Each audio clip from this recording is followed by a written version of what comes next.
Hey, that's not a picture. They're really there. Oh, there they are. Okay. All right, so get a shot of that, and then get a shot of your face. I'm in the video picture. Oh, there you are. Okay. Hi, everybody. Thank you for taking your time out to help me with this. Okay, so did you know that the average person commits 3 felonies a day without knowing it? And could you imagine if you were that kind of person and you went to jail and all of a sudden your home is now steel and concrete and locked doors? You have no luxuries. You can't eat what you want. You're told when you can sleep. You're told who you can communicate with. You no longer have the luxury of picking up and texting your spouse or your kids or your pastor. Sounds horrible, right? Well, we all know that I've spent a significant amount of time in the criminal justice system. And it is flawed on all levels. The majority of people that I know and love have also spent time in the criminal justice system. And when you're an actual inmate, you can't do anything about the flaws. So that's where ACUF, which is the American Conservative Union Foundation, and the Center for Criminal Justice Reform comes in. They advocate for change on all levels. The mission for the Center for Criminal Justice Reform is to inform and mobilize public support for criminal justice reforms based on conservative principles and to work with government officials to effectively implement those reforms. So from beginning to end, the Center for Criminal Justice Reform has systematically uncovered all of these flaws, from arrest and trial to reentry and recidivism. But not only that, they've also come up with all kinds of conservative solutions for those flaws. At the arrest and trial level, some of the issues there are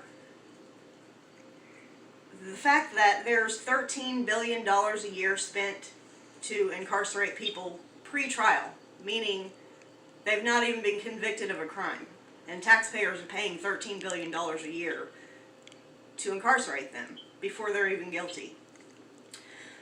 One of the other issues is civil asset forfeiture, and then there's prosecutorial misconduct. At the incarceration level, 20% of inmates spend some time in solitary confinement.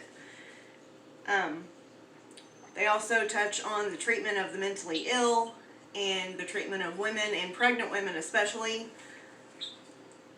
and specifically the shackling of pregnant women, because they shackle pregnant women during labor, during delivery, afterwards when they're trying to bond with their baby, and the shackling itself has caused countless injuries to both the mother and the child.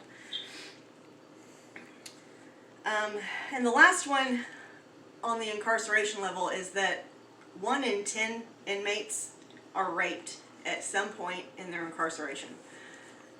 And the only options they really have is to either stay quiet and let it happen, or they can seek protection from other inmates at a very high moral cost.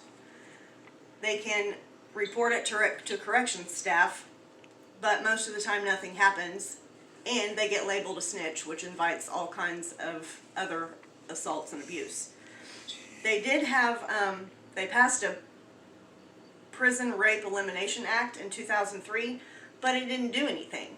And it took 10 years for the Department of Justice to even implement any standards. And even after that, only 2 states could comply.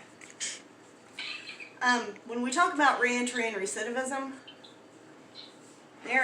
Dr. Martin Luther King Jr. said, "To change someone, you must first love them, and they must know that you love them."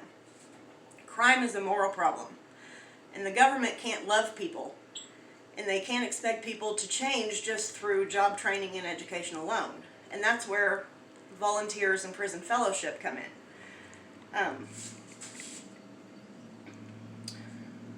They have access to the inmates, but it's very, very limited. And in fact, the Bureau of Prisons in 2016 passed another act that severely restricted access.